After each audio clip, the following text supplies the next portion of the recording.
Hello friends, मेरे YouTube channel English वे में आप सभी का स्वागत है। तो चलिए शुरू करते हैं आज की स्टोरी, जिसका टाइटल है एन आयन बैलेंस। यानी इसका मतलब होगा एक लोहे की तराजू। तो एन आर्टिकल हो गया और इसे पढ़ते हैं आयन। यहाँ पे आर साइलेंट होता है, तो जनरली हम इसे आयरन ही पढ़ देते हैं, बट इसकी करेक्ट प्रोनाउंसिएशन होती है आयन। बैलेंस यानी कि तराजू। तो बैलेंस का मतलब संतुलन भी होता है, लेकिन यहाँ पे बैलेंस का मतलब है तराजू से। एक लोहे की तराजू और एन आर्टिकल हो गया क्योंकि ये आयन वर्ड है। इसमें इसका जो पहला अक्षर है, लेटर है, जब इसे हम प्रोनाउंस करते हैं तो वॉवेल साउंड आता है। आयन वॉवेल साउंड आता है, इसीलिए यहाँ पे एन आर्टिकल का यूज किया गया है। एक लोहे की तराजू, ये हो गया। चलिए देखते हैं आगे। A merchant's son lived in a town where his father and forefathers had also lived earlier. यानी कि एक मर्चेंट सन यानी कि एक व्यापारी का बेटा, लिव्ड यानी रहता था, और यहाँ पे अपोस्ट्रोफी है, से इसका मतलब हो गया व्यापारी का बेटा। लिव्ड रहता था, इन अ टाउन एक शहर में, वेयर यानी कि जहाँ, हिज फादर यानी कि उसके पिता, हिज फादर यानी उसके पिता, एंड और फोर फादर्स इसका मतलब हो गया पूर्वज, हैड ऑल्सो लिव्ड, हैड यानी कि रहते थे, ऑल्सो यानी भी, लिव्ड रहते थे, अर्लियर यानी पहले। तो इसका मतलब हो गया कि एक व्यापारी का बेटा एक शहर में रहता था। हिज फादर्स, जहाँ, merchant lived in a town जहाँ हिज फादर यानी कि उसके पिता और फोर फादर्स का मतलब हो गया पूर्वजों, हैड ऑल्सो लिव्ड अर्लियर यानी कि रहते थे, अर्लियर यानी पहले। और ये सेंटेंस हो गई पास्ट परफेक्ट की, हैड और वर्ब की थर्ड फॉर्म, यानी कि उसके पिता और उसके पूर्वज रहते थे पहले। हाउएवर हालांकि, the merchant's son lost all his wealth and became very poor.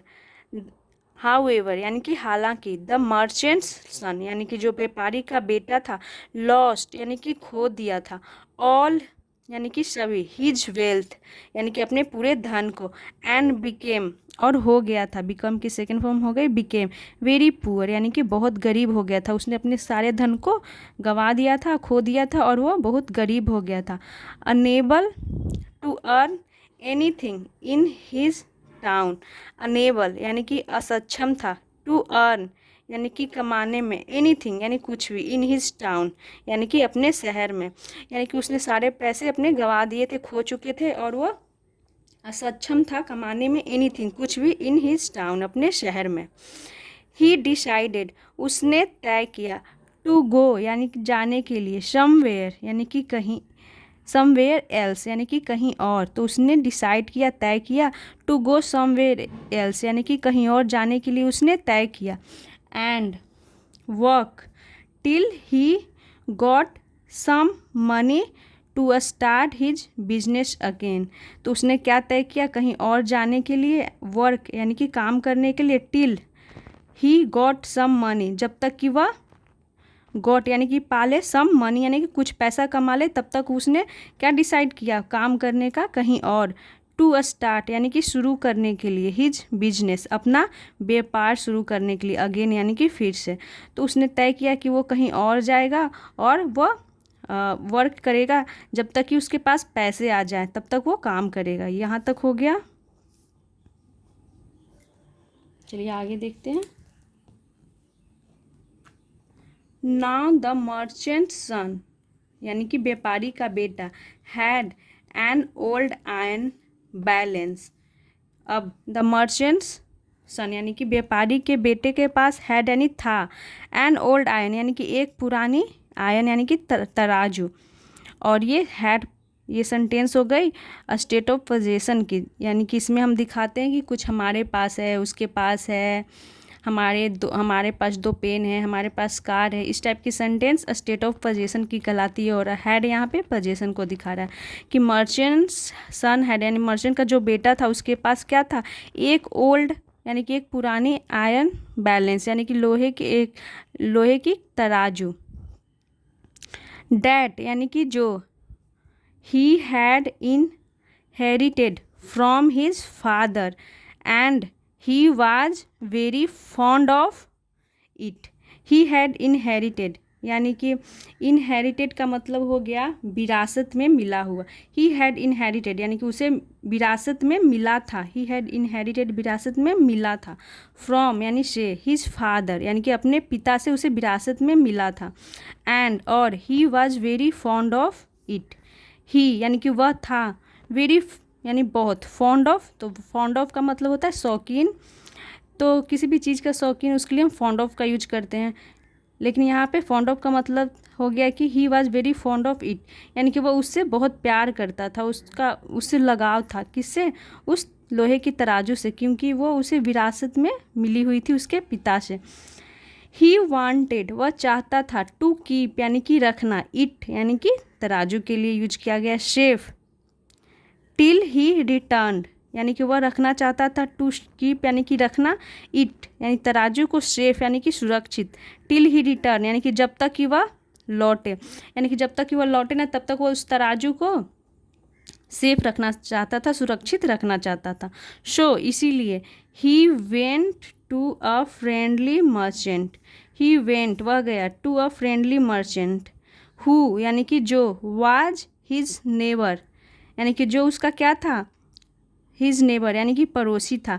He went to a friendly merchant यानी कि एक दोस्त मित्र व्यापारी के पास गया, जो, हु यानी कि जो, वाज यानी था, हिज नेबर उसका पड़ोसी था, एंड आस्क्ड हिम और उससे कहा, ब्रदर भाई, will you please keep this iron balance for me till I return.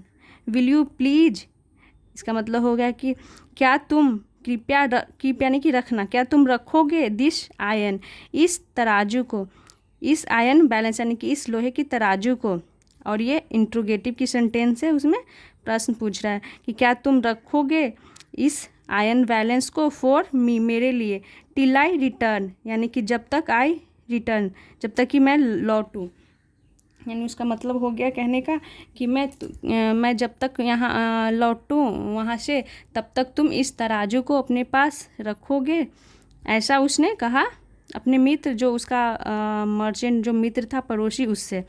When यानी जब, हिज नेबर उसका पड़ोसी, अग्रीड यानी कि मान गया, द मर्चेंट्स सन यानी व्यापारी का बेटा, went off to earn a living यानी कि द मर्चेंट सन यानी जो मर्चेंट का बेटा था, वेंट ऑफ यानी कि चला गया, टू अर्न यानी कि कमाने के लिए, अ लिविंग यानी कि जीविका कमाने के लिए, अपनी जीविका चलाने के लिए, पैसे कमाने के लिए वो चला गया। और वेंट ऑफ क्या हो गया, एक फ्रेजल वर्ब हो गया। इसका मतलब हो गया कि यहाँ पे एक जगह से वो चला गया, उस जगह से अलग हो गया यानी कि वहाँ से चला गया। टू अर्न यानी कमाने के लिए, अ लिविंग यानी जीविका, लिविंग यानी जीविका होता है, तो अपनी जीविका चलाने के लिए वो कमाने के लिए वहाँ से चला जाता है। यहाँ तक हो गया। He travelled and he worked hard. He travelled उसने यात्रा की, एंड ही वर्कड उसने काम की, वर्क यानी काम की, हार्ड वर्क हार्ड यानी उसने कड़ी मेहनत की, ग्रेजुअली यानी कि धीरे धीरे, ही बिकेम वह बन गया, प्रॉस्पर्स यानी कि प्रॉस्पर्स यानी कि समृद्ध हो गया, यानी कि उसने अच्छा खासा धन कमा लिया होगा, यानी कि वह समृद्ध हो गया।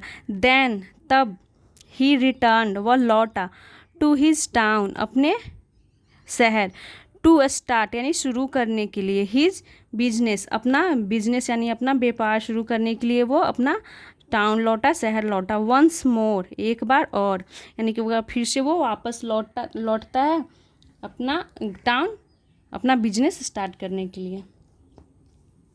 When he came back home यानी कि जब वह केम बैक वापस आया होम घर, he went to his old neighbour. He went यानी कि वह गया, कहाँ गया, टू हिज ओल्ड नेबर यानी कि अपने पुराने पड़ोसी के पास गया। टू कलेक्ट यानी कि लेने के लिए, द आयरन बैलेंस उस लोहे की तराजू को लेने के लिए वो अपने पुराने मित्र के यहाँ गया, जहाँ की पड़ोसी के यहाँ, जहाँ की वो रखा था अपने तराजू को, वहाँ गया। Thanking him for keeping the iron balance he asked for it.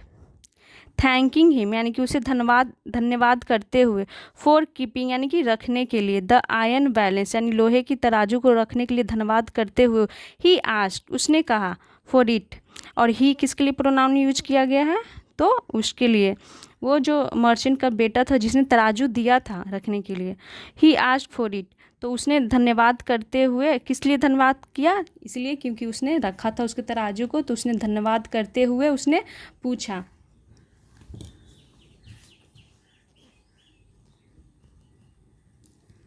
The iron balance यानी कि उस लोहे की तराजू को पूछा, यहाँ पे क्वेश्चन मार्क्स दिया हुआ क्योंकि वो पूछता है, oh yes I am so sorry, तो वो क्या बोलता है, ओह यस हाँ, आई एम सो सॉरी यानी कि मैं बहुत दुखी हूँ, मुझे बहुत खेद है, माई फ्रेंड मेरे दोस्त, आई कांट रिटर्न यानी कि मैं नहीं लौटा सकता, रिटर्न यानी कि लौटाना, और यहाँ पे कैन नॉट का कॉन्ट्रैक्शन है, शॉर्ट में लिखा हुआ है can't, I can not return मैं नहीं लौटा सकता हूँ, इट इसे, टू यू यानी कि तुम्हें इसे मैं नहीं लौटा सकता हूँ, it was eaten up by rats, it was eaten up, तो इट किसके लिए प्रोनाउन यूज किया गया है, तराजू के लिए, इट वाज इटेन अप वह खा लिया गया है, इसका मतलब हो गया वह खा लिया गया, बाय रैट्स किसके द्वारा, तो चूहों के द्वारा वह खा लिया गया, यानी कि वो तराजू के बारे में बोलता है कि मुझे दुख है लेकिन मैं इसे नहीं लौटा सकता क्योंकि वो चूहों के द्वारा खा लिया गया, it was eaten,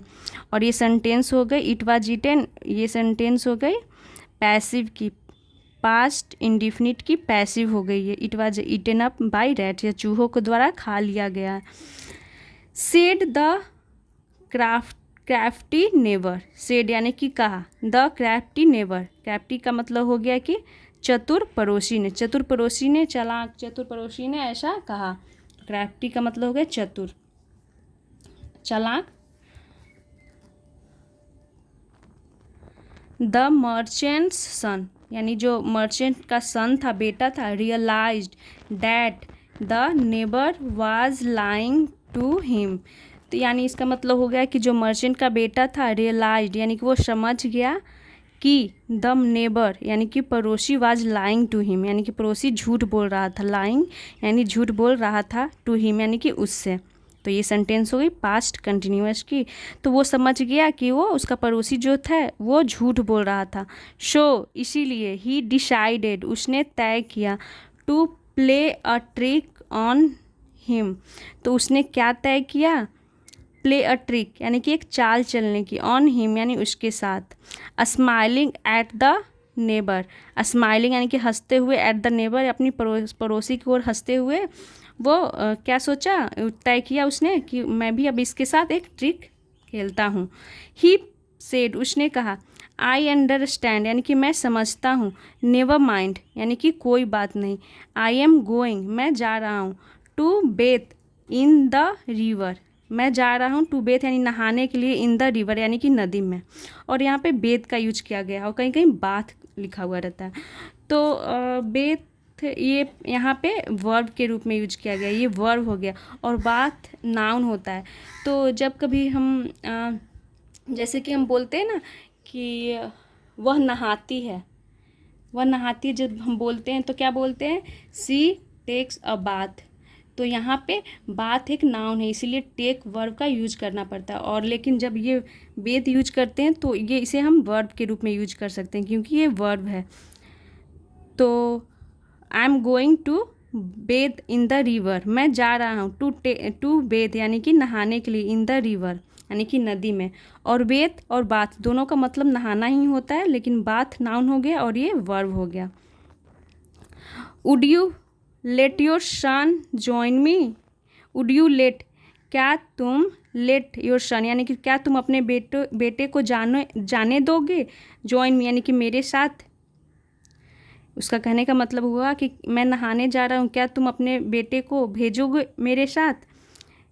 he can help वह मदद कर सकता है, लुक आफ्टर यानी कि देखभाल, लुक आफ्टर का मतलब होता है देखभाल करना, तो वह मदद कर सकता है, my things while I Beth, he can help वो मदद कर सकता है, लुक आफ्टर यानी कि देखभाल करने में, माई थिंग्स यानी मेरे चीज़ों को, वाइल आई बेथ जब, यानी वाइल का मतलब होगा कि जब, आई बेथ यानी कि नहाने के दौरान, आई बेथ यानी कि जब मैं नहाता हूँ, आई बेथ। अब यहाँ पे देख सकते हैं बेथ का यूज वर्ब के जैसा किया गया है, वर्ब के रूप में किया गया, आई Beth.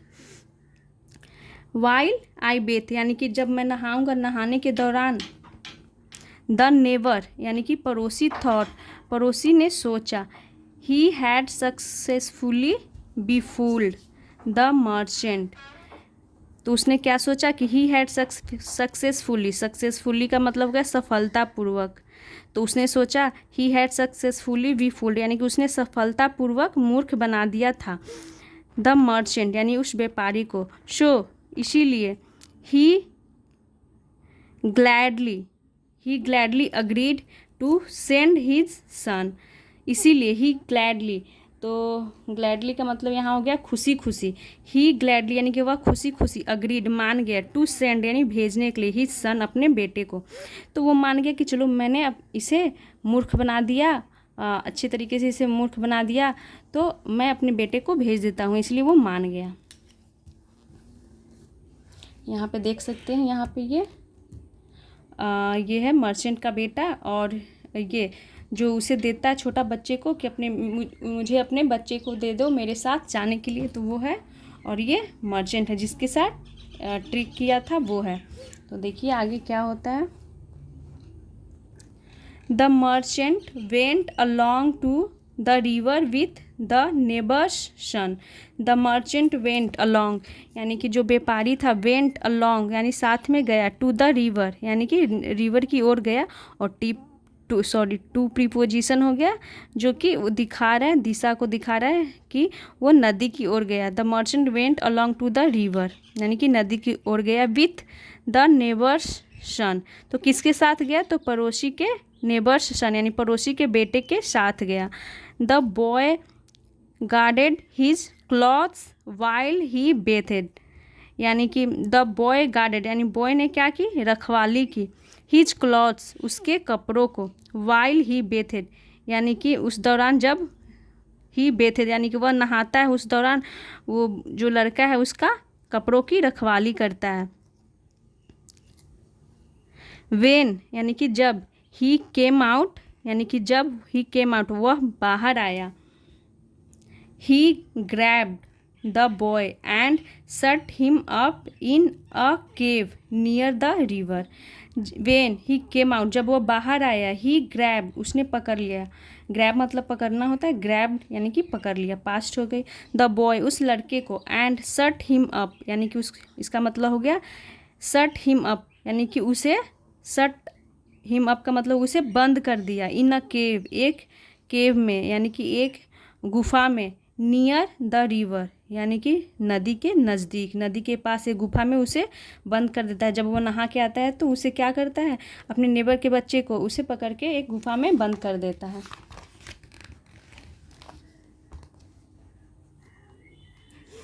The neighbour saw him return without his son, the neighbour यानी कि पड़ोसी, सॉ देखा, हिम यानी उसे, रिटर्न यानी कि लौटते देखा, विदाउट हिज सन यानी कि बिना, विदाउट का मतलब होगा बिना हिज सन बिना उसके बेटे के देखा। वरीड एंड फ्राइटेंड, वरीड का मतलब होगा चिंतित और भयभीत, ही आस्क्ड उसने पूछा यानी कि वह चिंतित हो गया, भयभीत हो गया, क्योंकि वो अकेला लौटे देखा, उसने सोचा कि साथ में तो मेरा बेटा गया था बट वो आ रहा है अकेले, तो यह देखकर वो चिंतित हो गया, भयभीत हो गया।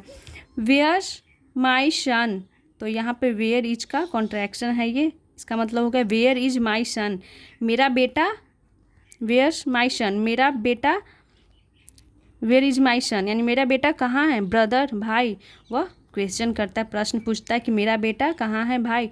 ही went with you to the river, he went यानी कि वह गया था, विथ यू यानी कि तुम्हारे साथ, टू द रिवर यानी कि नदी पर वो तुम्हारे साथ गया था। आई एम सो सॉरी यानी कि आई एम सो सॉरी मुझे दुख है, मुझे बहुत दुख है, माई फ्रेंड मेरे दोस्त, एज आई वाज बाथिंग जब, आई वाज बाथिंग यानी कि मैं नहा रहा था, पास्ट कंटिन्यूअस हो गई, आई वाज बाथी में नहा रहा था, a flamingo swooped down and flew off with your son, यानी कि अ फ्लैमिंगो, तो फ्लैमिंगो का मतलब हो गया कि राजहंस। यहाँ पे देख सकते हैं इस पिक्चर में, ये है flamingo.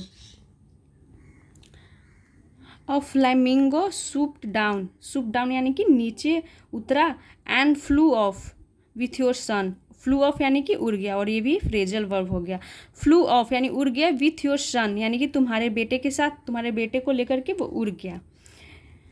I couldn't do any thing, I couldn't do यानी कि कुड नॉट का यहाँ कॉन्ट्रैक्शन है, आई कुडंट यानी मैं कुछ नहीं कर सका, डू यानी करना, एनीथिंग यानी कुछ भी, मैं कुछ भी नहीं कर सका। तो वो बोला कि एक वो फ्लैमिंगो आया और तुम्हारे बेटे को साथ में लेकर चला गया। सूप डाउन यानी कि कोई भी चीज़ अचानक जैसे कि पक्षी लोग उड़ते हुए नीचे उतरा और लेके चला गया, तो उसकी मूवमेंट को दिखा रहा है। सूप डाउन यानी कि नीचे उतरा, and flew off with your सन, और तुम्हारे सन के साथ लेकर के वो उड़ गया।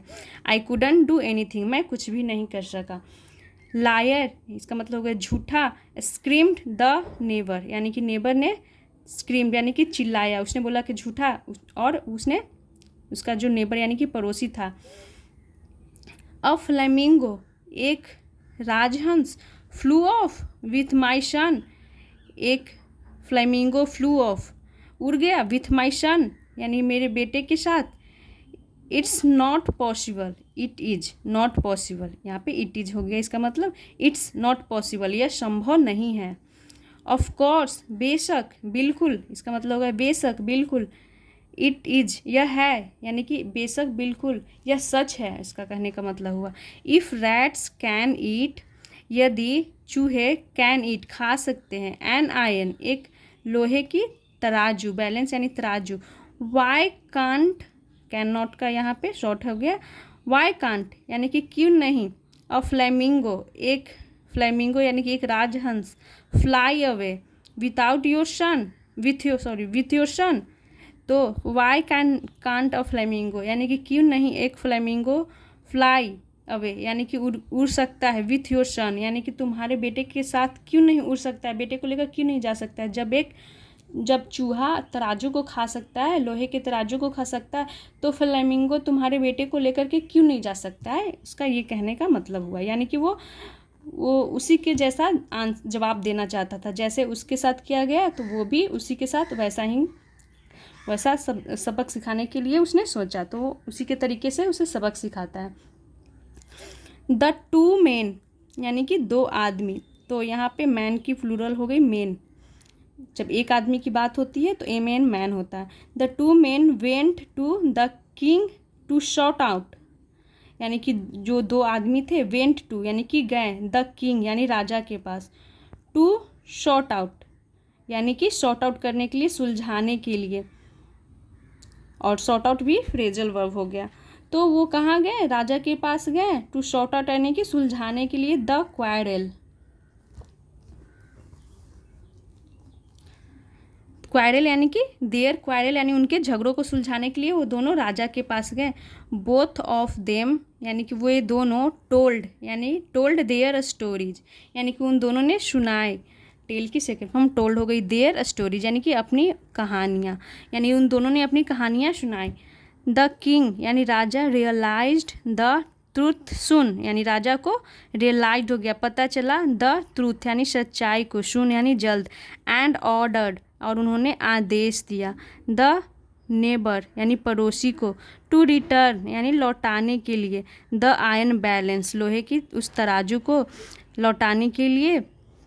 और द का यूज इसीलिए किया गया है क्योंकि इससे पता चलता है कि उसी आयरन की बात हो रही है, क्योंकि हम पहले ही उसे इंट्रोड्यूस कर चुके हैं, इसलिए द का यूज किया गया है कि यहाँ पे पता चलती है कि उसी आयरन की बात हो रही है जिसे हम पहले इंट्रोड्यूस कर चुके हैं।